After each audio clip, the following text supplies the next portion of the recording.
Hello friends, welcome to my channel and thanks for watching this video. Friends, in this video we are going to discuss about Contura Energy, and if you look at the chart of Contura Energy, what you will see here, first of all, just understand that the data is available since 2017, so we have a 3 years of data. So probably we can look at the intermediate trend and not the long term trend, because if you have 5 years or more, then it will probably give you a better understanding of the trend. But since we don't have, we have to work with this data only. Now if you look at the trend, so what you can see here is,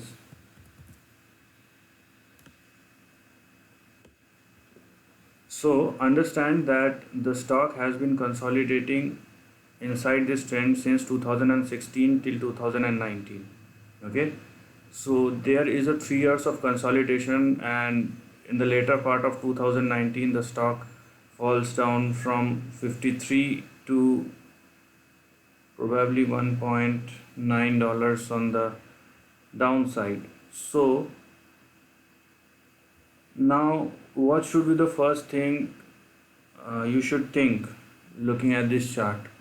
So if you are thinking that this stock has risen 300 or plus percent in a very short span of time, then probably you are not looking at the entire trend, because what you need to see and think here is what makes this stock falls so brutally, because this is not the time when the pandemic hits. Probably this is the time when pandemic hits this the entire world, but not in the second half of 2019. Okay, so you should think about this and what are the probable reasons. It's not only about the news which was there at that time, but also something which has previously happened and affected the share price, because the share has been moving inside a range and it's not like it's going up and down, so it's not happening.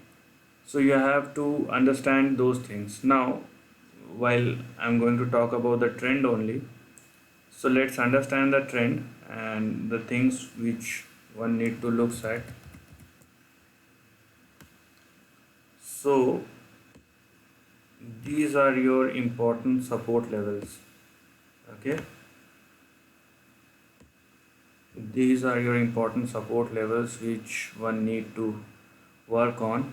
So because it has already make a breakout in the short term, so your first support level will come at around 6.66, then you have 5.03, then you have 3.92, then you have 2.87, then you have 1.96. So these are the important levels which you need to know and understand. Okay, now on the upper side of the range you have 9.67. Okay, so upper side of the range means your immediate target or resistance. So these are the things. Firstly, if you look at this highlighted area, which is your current trading zone, you need to look at the trend and the support and resistance which makes this trend possible.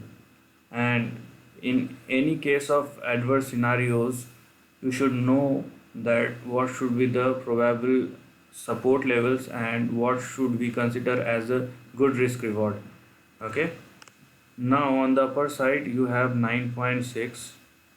If the stock moves above 9.6, then we have these two levels and probably this one. Okay, so what we have after 9.6 will be 21.96, so there will be a big jump afterwards, and we have 26.19. Okay, then we have 35.76, and then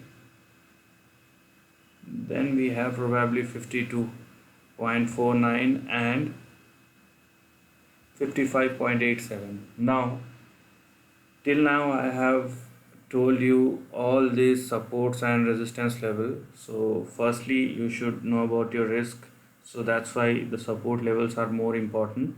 Then while going upside you have lots of target or resistance level on the upside till 55. Now till 55.87 you can consider all these upside targets as simply a bounce back or a rebound, because the actual trend for this stock was this highlighted area where the stock has spent 3 odd years. Okay, now this was the highlighted area. So if the stock becomes successful to make a breakout or sustain above 56 odd dollars, then we can say that the rebound is completed and the old trend for the stock will get activated. And then we have 71.67 and 81.17 on the upside, which was the previous high of 2018. Now I have explained you all the support and resistance, so you can use it for short term, intermediate term, probably long term if you want to consider it. But go from one level to another level, just recheck the things and then act accordingly. It is not just you simply put your stop loss at 6 and you will directly go to 81. This is up to you. Okay, so the kind of risk acumen you possess or the kind of risk you want to take is simply individual specific, and it will change from one person to another person.